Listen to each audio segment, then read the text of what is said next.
আজকে যুবকদের পড়াশোনার উদ্দেশ্য হলো দুনিয়া। আমরা কেন লেখাপড়া করি বলেন তো? যারা লেখাপড়া করেছেন কলেজ ইউনিভার্সিটিতে কেন করেছেন?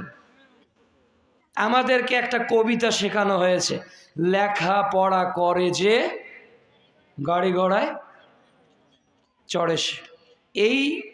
এই থিওরিটা হলো ইহুদিদের, এটা হলো খ্রিস্টানদের, লর্ড মেকেলের এই থিওরি।